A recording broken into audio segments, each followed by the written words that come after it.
Welcome back to the Garage. Gerald here with you, of course. I'm going to be doing my monthly tier list for you.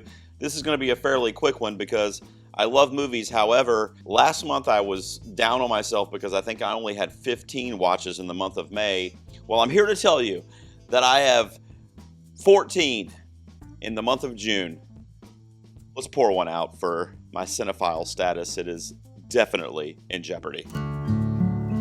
With that being said, I was also a little down in May and really prior to May for releases thus far in 2025, as I felt like they've been pretty weak, at best mediocre to average. You had the obvious gems like Sinners, Alex Garland's Warfare, but generally speaking, there were only a handful of films that I was really excited about, and there were very, very few, if any, that I think would be in the awards discussion at the end of the year. Probably Sinners, of course.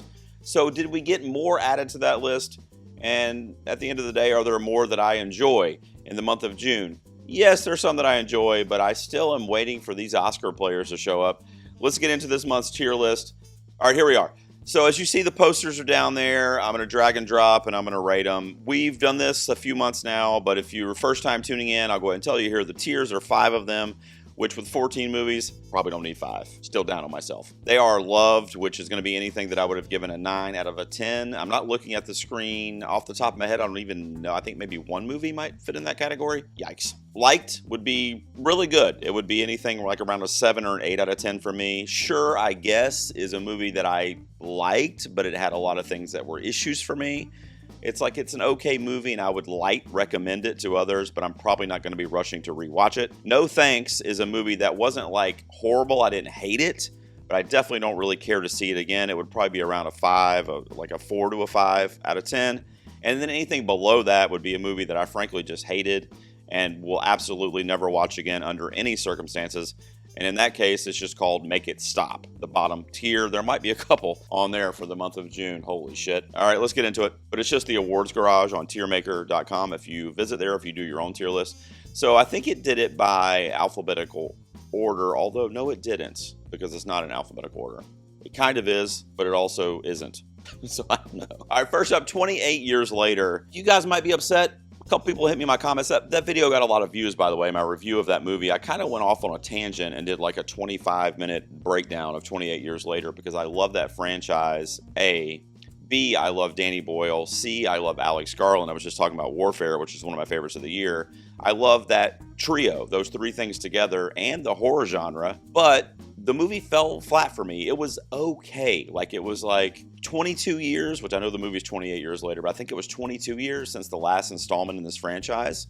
And with Boyle and Garland coming back, that movie should be on my love tier. It should be like easily a 9, if not maybe an 8 out of 10, and it's just not. It's going to go on the sure, I guess. I'll tag it on this video if you want to watch my full breakdown of it. I am going to be seated day 1 for the Bone Temple, though. Don't worry about that. These are all first-time watches. Now, most of them are going to be new releases when I do these videos, but every once in a while, somebody will suggest something to me or whatever, and I had never seen it, and it might pop up on one of these tier lists. And there's a couple on this one that are not 2025 releases. This is the first one. So Jason Statham, you guys probably saw this last year. It was a really popular action film. It's essentially John Wick, okay? But instead of his dog, right, it's got bees. Sounds weird. He's an actual beekeeper on an elderly lady's farm that he befriends. I'll make this quick because I think I'm one of the few people that haven't seen this movie. But he keeps bees. He does. I mean, I don't know what to tell you. He just does. I don't see Jason Statham as a beekeeper, but I will tell you that meme that went viral on TikTok last year makes fucking sense with this guy as a beekeeper. Your dad keeps bees. How old is your dad? He's obviously beekeeping age. I don't know. I think it's kind of sweet.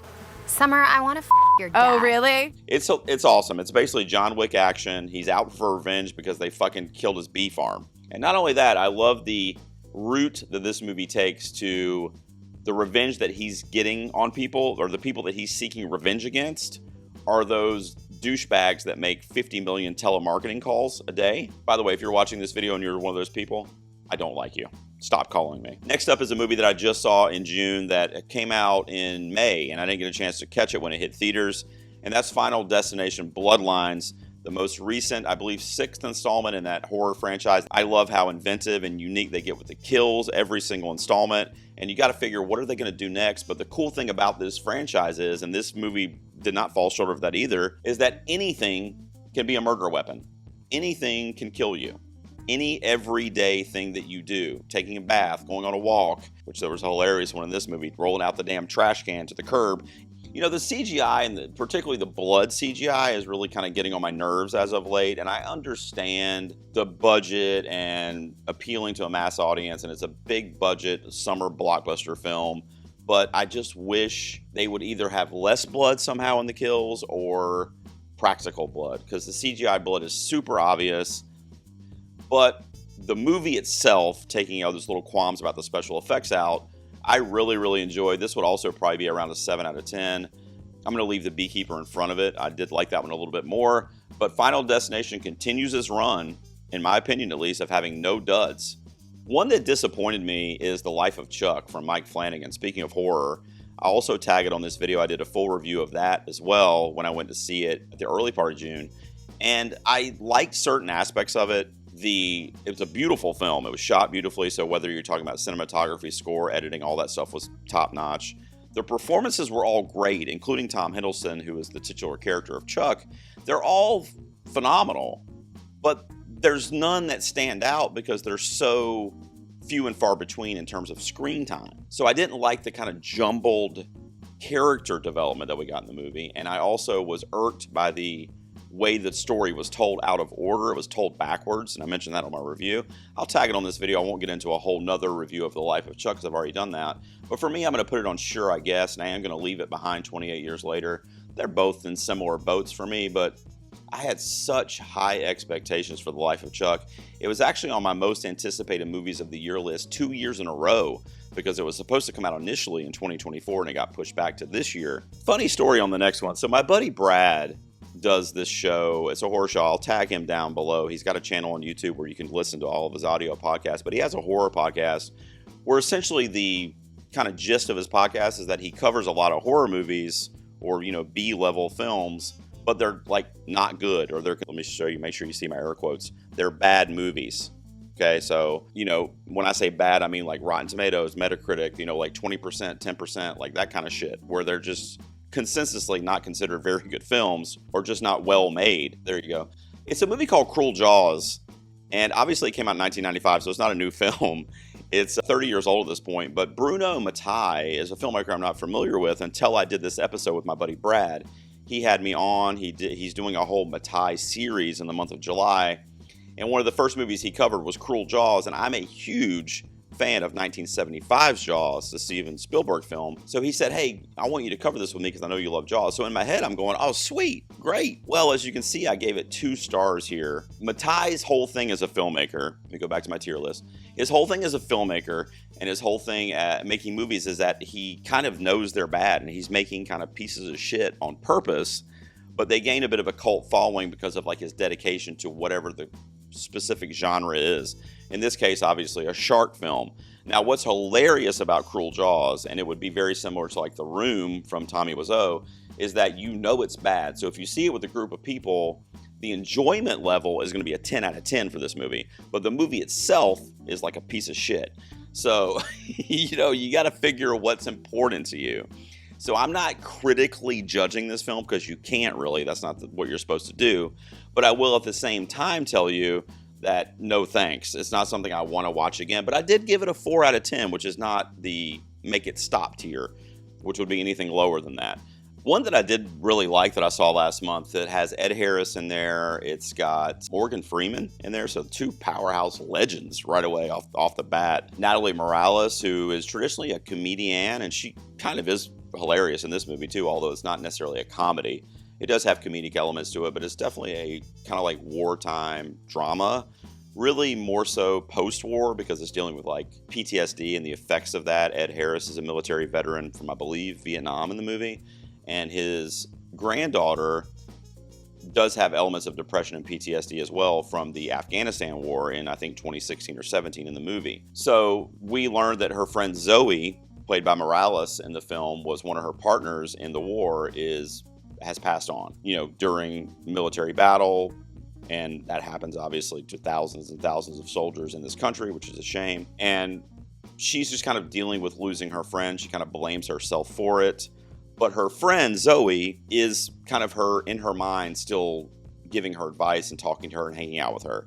So Natalie Morales' character Zoe is in a lot of this movie as Zoe, but it's a figment of her imagination. It's kind of like her imaginary friend, but it's her recently deceased friend Zoe. That's kind of, I don't know if haunting is the right word, because obviously she doesn't mind her being there, but she's trying to figure out how to move past this tragedy in her life. Powerhouse performance from Ed Harris. Man, you just feel that guy on screen when he's on there. I just recently ranked him among my top 10 actors who have received multiple nominations without an Oscar win yet. I'll tag that video below for you too. That was a project that I really enjoyed doing, but also it kind of made me angry that some of these actors don't have Oscars yet. I just don't believe it that Ed Harris is still without an Academy Award. My Dead Friend Zoe was really good. I really liked it. I'm going to put it up there on the like tier. It's probably sitting around an 8 out of 10 for me.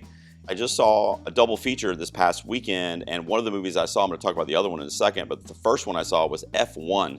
Formula One, the movie, which I do hate that they added that to the title. Starring Mr. Brad Pitt, of course. You also have Carrie Condon in there. A wonderful, baller performance from Javier Bardem in this movie as, the car owner, the team owner of this F1 crew. And Brad Pitt is, a retired racer who, at least from F1, although he's still doing odd racing gigs because that's all racing is in his blood, and that's a thematic through line in the movie. And he comes out of retirement to help his old buddy Javier Bardem race in this Formula One car that he owns that nobody's able to win in for whatever reason. The team is just not cohesive and isn't coming together. So it's a bit cliche because the legendary character in the film, and he's able to kind of bring the team together. His presence was the missing glue. And when he shows up, everything clicks, and really thrilling scenes in this movie. A lot of great action. It's directed by Joseph Kosinski, who also did Top Gun Maverick a couple years ago. F1 is one of the best movies of the year. It doesn't quite get a 9 out of 10 for me, though. It does sit around an 8 out of 10, but I am going to put it at the front of the pack here. And actually, I forgot to move my dead friend Zoe up, which would be right there as well. So that's how we're looking so far. I actually got to see it in Dolby, and the sound design and Hans Zimmer's score, I can still hear it. I mean, it was really, really good. The editing, the score, that kind of shit is top notch in F1. So hopefully you guys get a chance to check it out on the big screen. All right, so we have our first loved here. This movie, man. Let me go ahead and throw it up there and get that over with. Friendship. What's the word? I don't know if there's a word for this, but this is awkward humor. If that's a phrase or if that's a genre. It's a comedy. It's meant to be a comedy. It's a satirical or comedic screenplay, but it's hard to watch kinda, even though it's funny, think of, I would put The Office with Steve Carell, certain episodes in that kind of genre. That's TV obviously, but where it's hilarious, but it's cringy to watch Michael Scott do some of the shit he does, but it's for comedic effect and it's not real. That's kind of what Friendship is as a movie. It has some very deep thematic elements to it that could be seen as dark, whether you're talking about marriage, the relationship between a husband and a wife, and affairs, and just the dark rooted nature in mental health and depression. But it's saying hey, dads, get therapy, get help, talk to somebody. It's okay. It's okay to seek help for your mental health and for depressive issues. It's fine. That's kind of what the point of the movie was, but it's doing it comedically. And I really, really appreciated this. Looking at Letterboxd real quick, this is the movie. A suburban dad falls hard for his charismatic new neighbor. They basically become next door neighbor friends when Paul Rudd moves on the street there. And Tim Robinson kind of ends up messing up the friendship because he's too overzealous, He's too oh, I got a friend, And I don't want to air my shit out too much here, but I mean, it's funny because I feel and this is maybe beautiful screenwriting or maybe I'm the problem, but I felt I connected to both of these guys. What are their names? Craig is the lead character from Tim Robinson and Austin is Paul Rudd's character. And I felt I connected to both of them. I had elements of both of those characters. I don't play in a band or anything. I'm not that cool, but I mean, I have a YouTube channel and a lot of people, look up to that and they seek movie advice from me or whatever and want to talk movies with me. They think that's cool that I do that.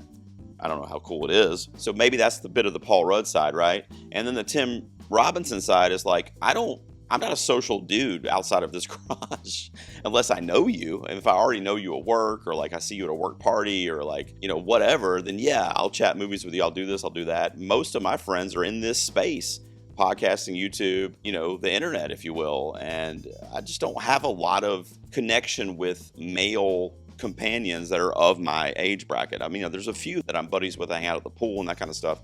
But I mean, at the end of the day, I connected with Tim Robinson's character because of that. Because you just get locked in, like, this is my zone. I'm with my family. That's my tribe. That's my crew. That's all I need. My kids, my wife, whatever. She's happy. They're happy. I'm happy, you know? And I do feel that a lot of times, pretty much daily in my life.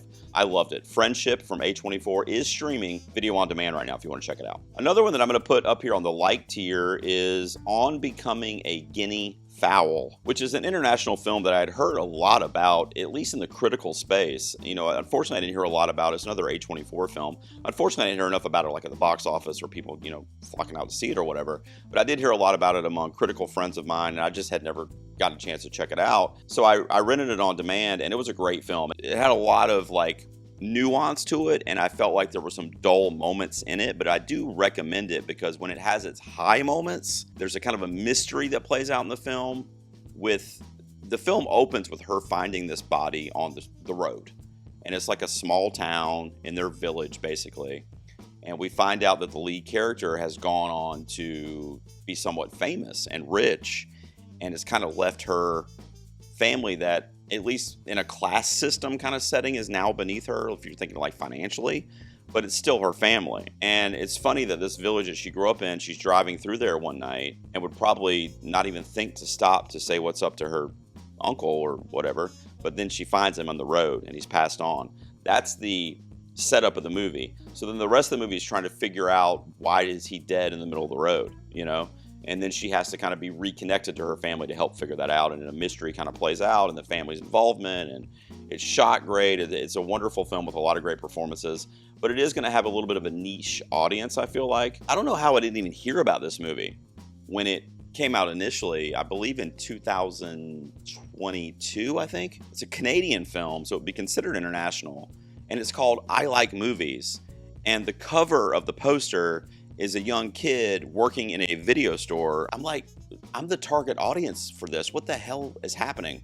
How didn't I know about this independent film that was actually on the award circuit in the international kind of space? It premiered at different film festivals, and friends of mine saw it. I just completely missed it until this month. And the reason I found out about it is because it popped up in my recommended on Amazon Prime. And you see that poster, I have it here on Letterboxd for you.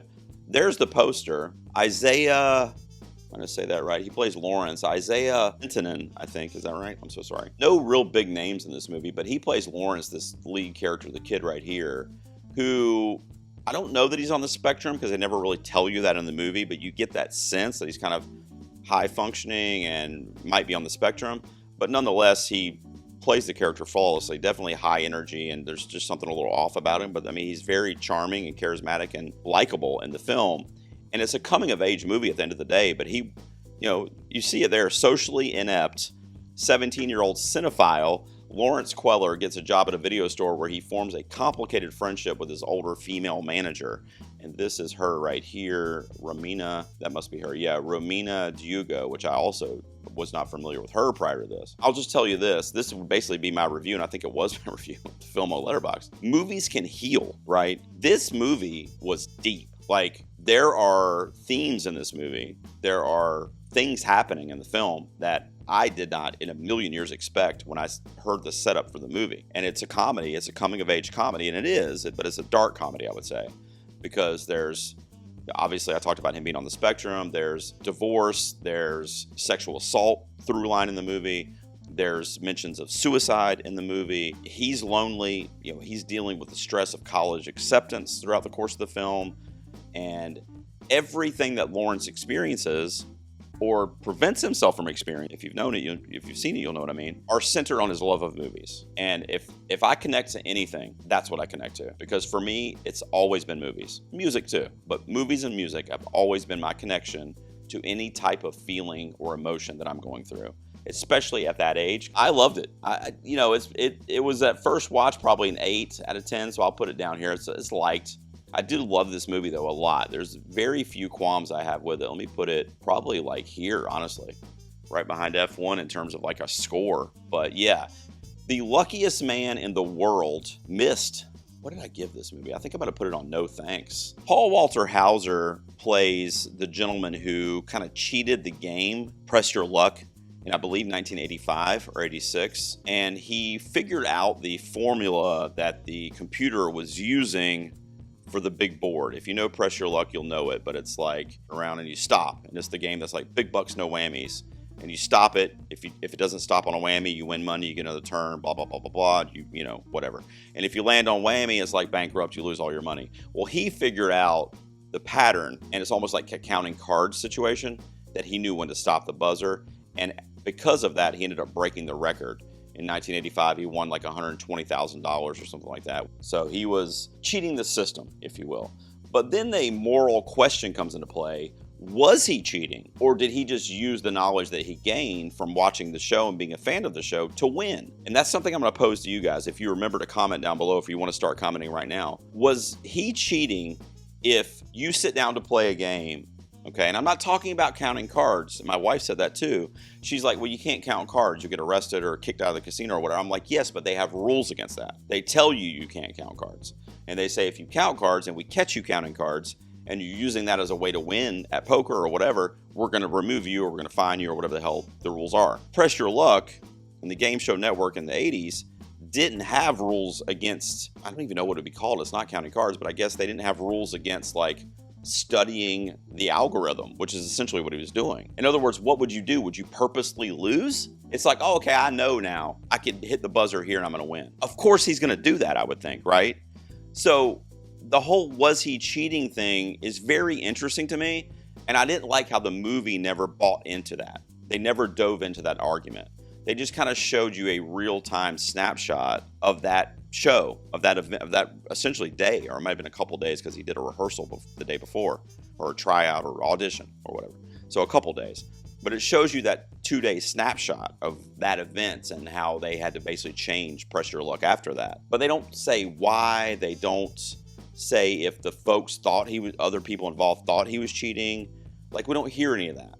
So I didn't like how it didn't dive into that kind of moral conversation that it could have had, because frankly, I don't really know where I stand on it either, because he knew that he was doing something wrong. So then you could have that argument too. You knew it was wrong. You know, maybe you should have went to the producer and said, hey, I'm glad I won whatever I'm up to, but just so you know, this system is not, there's a flaw in it. So I don't know. It's like if you find a wallet on the street, I mean, do you turn it in or do you take it home and you feed your family? I don't know. It's not that deep because I didn't really like the movie, but it does bring up a very interesting question. So hit me with what you thought down below. All right, I got some flack for this one, but I'm just going to tell you right now, Materialist from Celine Song is going on the love tier. Should I go into the next title? All right, well, I'll just tell you real quick. I did a review of this one on the channel. I'll tag it down below. I loved it, obviously. It is a 9 out of 10 for me. It's in my top 5 movies of the year so far, which is a video that's coming up next week, by the way. I will say this. It is a slow burn, if you will. I hate that term, but it is a slow burn of a romantic drama film with hints of comedy, although not very funny. All right. So if that's not your thing, which I understand on Rotten Tomatoes and whatever other outlets you may look at, it's going to be more split than a 9 out of 10, and that's fine. And I understand why people would not like it. But I loved it, and I love how Celine Song takes a traditional, tropey, romantic comedy formula and turns it into this really heartfelt kind of trio of a character study, okay? I dug it. It's a 9 out of 10 for me. It's on my love tier. Celine Song, forever. Next up is another one that, what are we doing, man? We're letting this thing bomb at the box office. Megan 2.0, the bitch is back, okay? This movie, Megan 2.0, is going to go on my like tier. It's sitting around a 7 out of 10 for me. It's better, or at least in terms of a score, it's as good, because I also gave the first one a 7. But I think this one's a little bit better for me than the first one, and I freaking love that first movie. Now look, these things are goofy, they're stupid, they're silly, they are not meant to be taken seriously. They are not as good as movies like T2 or whatever, insert the blank in terms of an influence for this film. This is essentially T2, but instead of Arnold, it is a teenage robot fembot. So, all right, if that's your thing, great. It's supposed to be over the top, and it is, all right? It's the most unbelievable shit you will ever see, okay? Even more unbelievable than Tom Cruise driving off of cliffs and hanging off of planes. It is more unbelievable than that even, all right? I love it. It speaks to me. It is my cup of tea. This franchise was made for me. Now, I think Blumhouse fucked up by releasing this in June, or in the summer in general. The first one came out in January. I don't know if you guys remember. I think it was 2023 after the whole COVID era kind of was at an end. People were like, give me something to see in the theater. and it did really, really well. I think I saw that it only made half of what the first one made in its opening weekend. That's not good because, like I said, if you like that first one, you should like this movie. And then the last movie I will go over is fittingly also in my top 5 movies of the year so far, and it's also going to go up here on my loved tier, and that is The Ballad of Wallace Island. This is the perfect type of film for me because it brings in multiple genres that I love. It is a movie centered on music, first of all, and our kind of shared love of music, or even if you wanted to be more broad, you could say our shared love of the arts. But Tim Key's character in this movie, I believe this is Irish, or it's either Irish or Scottish, and I apologize, I didn't look up which, but it's one or the other, and he basically owns an island. It's basically his because he won the lottery, and there's a funny story about that, but anyway, because of his lottery winnings, him and his wife purchased basically an island off of the coast of Ireland, and he called Wallace Island, and he lives there, and there's nothing on the island except for like one like store, like a market, his house, and a couple other random things. And to make a long story short, him and his wife's favorite band was a boyfriend and girlfriend, I don't think they were ever married, a boyfriend-girlfriend duo. And I'll pull up as you can see there on Letterboxd, Tom Basden plays Herb McGuire, Carey Mulligan plays Nell Mortimer. They were in a band together. Tim Key's the gentleman right here in the middle that owns the island. So Carey Mulligan and Tom Basden were the duo in the 90s, I believe, 80s and 90s. That broke up, and Tom's character of Herb ended up continuing his music career as a solo artist. Carey Mulligan did not continue in music, so she's 20 years out of the music scene. And Tim Key's character of Charles, God, I forgot his name, of Charles, invites them both for paying them like an exorbitant amount of money that they can't pass up to come to his island for a private concert, okay? He doesn't tell either of the other one that he's invited the other one, though. Okay, and the idea is to get a kind of forced reunion of his two favorite musicians in the band that he and his wife loved. It's a very touching story when the three of them come together because we learned that his wife has passed, that it was her dying wish to see them perform live, and of course that never happened. If you have Peacock, you can literally watch it for free right now. Watch a couple ads and you can watch it for free. It's also on demand if you don't have Peacock for like $5. It is well worth it. I don't have my list in front of me. It's definitely my top 10 of the year so far. It was such a charming, heartfelt, beautiful movie that just made me feel things. And the performances are so good. So The Ballad of Wallace Island, I'm going to actually move to the front here. Let me look at this tier list and make sure I'm right here. Let's see. So Ballad of Wallace Island, The Materialist, and Friendship.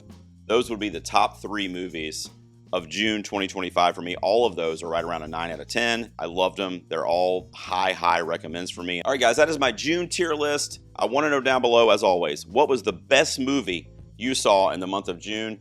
It could be a 2025 release, or it could be something that you just saw for the first time that passed you by or whatever, which I had a couple of those. Cruel Jaws. What the hell was that, Brad? Also, guys, don't forget about channel memberships. I want to thank all of my current members. I'm calling them garage executives because they basically pay me to keep this thing going. And I'm putting out videos, doing editing, paying for software, paying for this, that, do this, marketing, whatever. I need help. If you want to do it, you get all kinds of sweet perks. All that information can be found if you click join below. It's as little as $2 a month. You can really help me out. You'll be on my good side for the rest of all times. You already are for liking and subscribing, but you know what I mean. So do that if you're into it. I'll see you guys next time in the garage.